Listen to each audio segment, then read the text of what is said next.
Thank you everybody for coming here this evening. This is just a very informal discussion between Siobhan and myself about the work, about the inspiration behind it, and I suppose we'll just go ahead with that. Yeah. So first I kind of want to talk to you about your inspiration for this piece. I know you kind of based it on Adam Curtis's documentary The Way of All Flesh that we had a screening of it last Thursday in conjunction with the opening of the show, or just with the show. And I'm just wondering if you want to talk a little bit about his documentaries, and there's a lot of parallels that kind of run between both of your work, and if you just want to kind of talk a little bit about that. Well, I was first introduced to Adam Curtis's work through the documentaries when I was researching cancer, the documentary called The Way of All Flesh, and I was drawn to his style of using found footage to create a narrative, which I like to do within my own work as well, my own video work. My work explores kind of themes of political, societal, scientific structures, not just the structures themselves, but what happens when the structure fails as well. And so I kind of look at the kind of creative process or potential around those opportunities. And I suppose in a way they're very similar to the themes that Adam Curtis will delve into. He has many documentaries out there dealing with society, politics, history. But he would have a great knowledge. He studied human sciences and he had a great depth of history and knowledge. I don't claim to have that depth of knowledge, but I definitely would have the same interest, so I can see where could see parallels, I suppose, between the themes in his work and my work. Also in the way he constructs his documentaries, it's kind of an avant-garde technique of kind of found images and kind of putting them together in a very experimental way. And I suppose in a collage would be the word, and that's what I do in a kind of a digital fashion, whereas the difference between Adam Curtis and say the work that I would do as Adam's is coming from a very much journalistic background, and his work are full-length documentary movies, I suppose, whereas mine would be more kind of experimental video works, really. Okay. And then next I kind of wanted to ask you about your own personal history in relation to this. Like you were saying earlier that you have a background as a nurse and that you're currently one of the arts facilitators at Tala Hospital. And I was just wondering if it's this environment that led you to make this, along with finding Adam Curtis's documentary, to make this piece specifically. Like if you come from a different background, maybe you wouldn't have been so drawn to, Yeah, well, I suppose, I qualified as a paediatric and general nurse, and I worked in the Marshall Private for 10 years and left when my youngest daughter, sitting over there, was born. So I went back then, when she went to school, I went back to do my BA in art, and I suppose this crossover as well, that I suppose the experience of nursing and in the art world as well. So I'm currently working part-time as an arts facilitator in Tala Hospital, and which has a fantastic arts programme run there by Hilary Moss, who's the arts coordinator or arts officer there.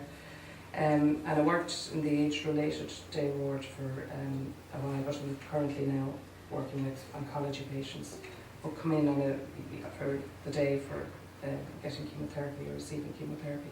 They'd be day patients, they wouldn't be, although I have worked with inpatients as well. So it was through, I suppose that's what sparked my interest in kind of cancer, and said I look at systems that kind of a kind of a glitch occurs in systems. So that's how I came to looking at, say, the scientific side of what occurs when a normal healthy cell mutates into a cancer cell.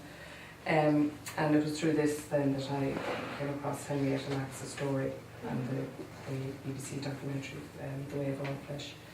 So I suppose, although the work was inspired by me working with oncology patients, it's very much a personal project.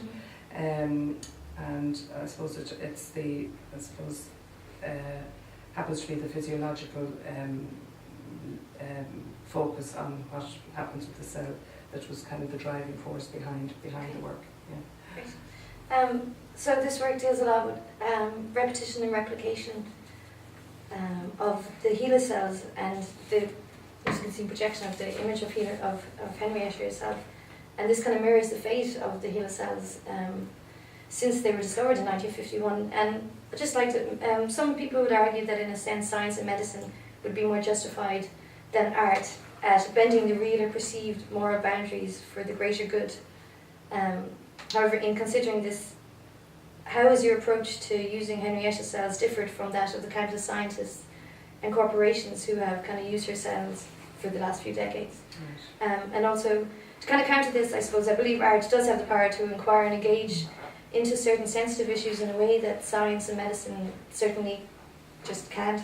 And in a sense, you're kind of bringing her cells and her story back to life again. And can you tell me what it means to replicate her once again, albeit in this very kind of different setting to what she's used to being replicated in? My work tends to involve kind of replication of found footage, I suppose, appropriation of footage.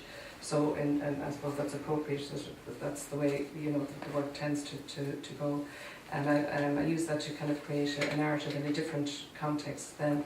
Replicating HeLa cells in this particular context is like taking them from the lab situation into the gallery situation. So the cells that are normally viewed in a very scientific setting, experimental scientific setting, are now being viewed by the public here. So in that way there's that shift, and the audience in this context is very important, in that although this is an exhibition space, it is also apart from whoever here this evening, you'd probably be kind of a surgery, it's only open during surgery hours, so it'll be mostly patients that will be viewing the work. So in that sense, I would hope that it would encourage a debate around the many issues surrounding the work and the story of Henrietta Lacks, and to create an awareness also of, I suppose, what was done to her family over the years. And so from my moral point of view, I suppose I'm trying to, well, I suppose if a lot of people probably don't know the story here of Henrietta Lacks. The science medical work took her cells without her knowledge, cancer cells without her knowledge, and it wasn't until I think 22 years later that her family discovered that her cells were still alive all over the world. They got no financial benefit from the cells, and whereas pharmaceutical companies made billions. And so they've been kind of fighting for years for recognition for the mother. So I suppose from the science medical world had a huge interest in her cells from a scientific point of view, but they have no interest in her as a person. So I suppose from my point of view, morally, I want to kind of correct that, I suppose, imbalance. So, and that she's the genuine person behind the story. And I suppose also at the same time acknowledging the good that experimentation into her cells has done, and what has led to, it's led to the polio vaccine, it's led to chemotherapy, treatment for cancers, treatment for other illnesses such as Parkinson's disease, in vitro fertilisation. It's just a huge long list. So it's just to make people aware of her, really, I suppose, as well, and to encourage a debate around it. So that